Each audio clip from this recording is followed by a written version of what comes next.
ओम नमो भगवती वासुदेवाय नमो। नमस्कार बंधुगण आपण मानकु आम यूट्यूब चैनल को स्वागत।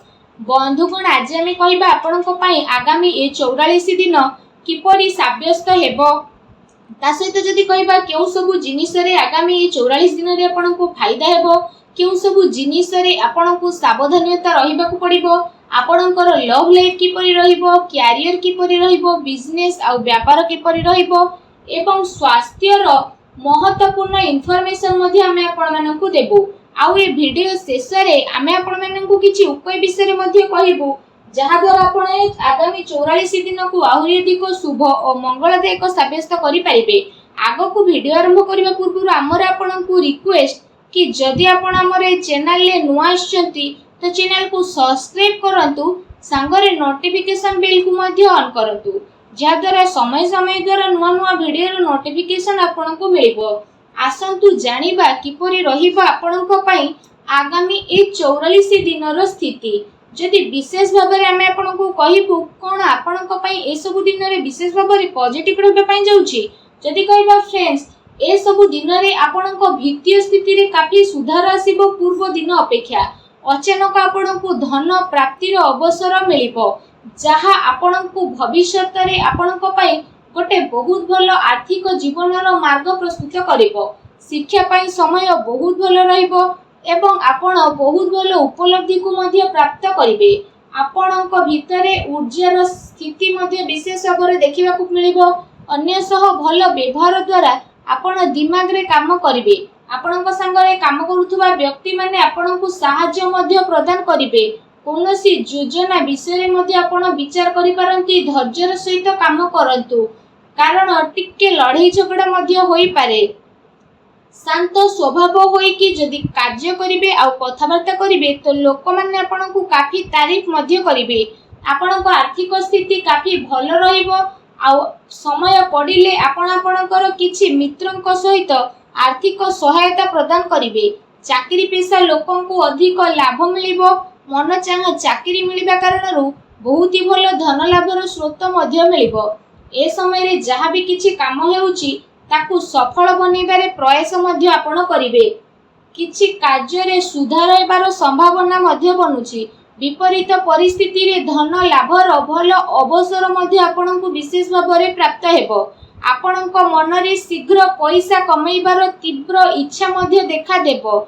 एहा सही समय जोथि पई आपनक पई सफलता नेकी आसीबो। निज उद्देश्य को नेकी शांति रे आगो को बढ़िबे आ सफलता आपनकु मिलिबो।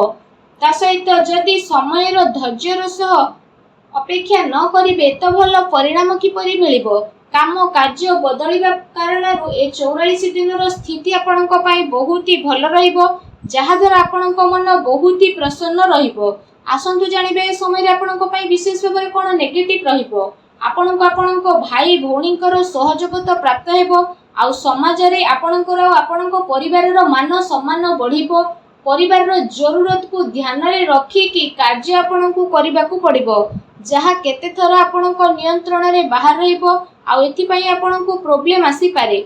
एहा सहित कोनोसी खास सौदा बा बड़ फैसला ठारू बंचे कि रुहंतु कारण जदि किछि फैसला न नेउछंती तो परे असुविधा आसी पारे। केउठे ना केउठे जदि कहिबा परिस्थिति रे रोकावट आसी पारे। जोश रे आसी कि काहाको भी बिना मांगी कोनोसी उपदेश दियंतु नाही। कठिन परिस्थिति द्वारा सब कार्य आपनकर पूर्ण हेबो किंतु अनावश्यक खर्च हेबा कारणरो आर्थिक स्थिति प्रतिकूल होई थाए। लेन देन रे सावधानता रखंतु। पारिवारिक माहौल मध्ये बहुत ही भलो रहिबो किंतु फ्रेंड्स को सह टिके मनांतर मतांतर होई पारे। संवेदनशील मामला रे सावधान रे चलिबार आवश्यकता रहिछि। संसाधन रे खर्च होबा द्वारा मानसिक अशांति तथा चिंतापूर्ण स्थिति मध्ये आसी पारे। आत्मविश्वास रो अभाव रे करा जायतिबा कार्य रे रोकावट तथा बाधा मध्ये आसी पारे। व्यवसायिक दृष्टि रो समय आपनक पई सामान्य मध्ये रहिबो। निजर कार्य योजना को विस्तार देबा आपनक प्रॉब्लम रो कारण मध्ये होई पारे। चिंता एवं मतभेद आपनकु चिड़चिड़ा मध्ये बनाई पारे। आपण आपणकर परिचितंक ऊपर निजर फैसला थुकिबा पई चेष्टा करिवे। एहा द्वारा आपणकु ही नुकसान मिलिबो। सुना जाइतिबा कथा रे आखि बंद करी विश्वास करंतु नाही। सच्चाई को प्रथमे जानिबा पई चेष्टा करंतु, बाणी रे नियंत्रण रखंतु, अन्यथा कଳି झगड़ा हेबार संभावना रहिछि, सावधान रहंतु। आसंतु जानिबा ए समय आपणकर लव लाइफ किपरि रहइबो। कोनोसी प्रकारर यात्रा बा शॉपिंग आदि को नै कथा होई पारे। एमितिरे आपणको मधुर संबंध बनै रखिबा प्रयासर आवश्यकता रहिछि। आपणक प्रयास द्वारा स्थिति अनुकूल मध्य रहिबो। आपण आपणकर संपर्क को नुआ रचनात्मक रे नेबे आ ताकू मजबूत मध्य करिवे। एहा द्वारा आपण जणे आउ जनक प्रति अत्यधिक आकर्षण अनुभव करिवे, किंतु ध्यान रखंतु मर्यादित आचरण करिबा ही सर्वथा उचित रहिबो। ता सहित आपणक प्रियतम को यह अनुभव करने को पड़िबो कि वास्तव में ए संपर्क आपणक पई बहुत ही महत्वपूर्ण। ता सहित यह आपणक पई सब किछि रहिबो। ए दिन आपणक प्रेम जीवन पई बहुत ही भल दिन साब्यस्त हेबो।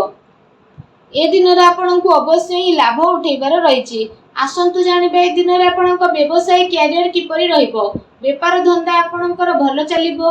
कार्य क्षेत्र रे सफलता मध्य मिलिबो। कार्यभार तो अधिकता रहिबो, जहा द्वारा परिश्रम आपणको अधिक करबाको पड़िबो। आ पूरा दिन आपणकर दौड़ा दौड़ी रे कटिबो। काम कार्य सिलसिला रे कोनोसी छोट यात्रा रे मध्य जीवाको पड़ी पारे, जहा आगो जे आपणक पई काफी लाभदायक हेबो। एहास आपणको धन प्राप्ति रे मध्य अनेक अवसर प्राप्त हेबो, जहा द्वारा आपणक मन मध्य बहुत ही प्रसन्न रहिबो। मेडिकल सह जड़ित छात्रंक पई मध्य ए समय बहुत ही भल रहिबो। चाकरी करुथुवा व्यक्ति विशेषंक पई ए दिन बहुत ही मिलाजुला रहिबो। ता सहित ए 44 दिन रे आपणक व्यवसाय को नै कोनोसी यात्रा करि पारंती, जहार आपणको सकारात्मक परिणाम प्राप्त हेबो। व्यवसायिक दृष्टि रे ए दिनर स्थिति आपणक पई काफी अनुकूल रहिबो।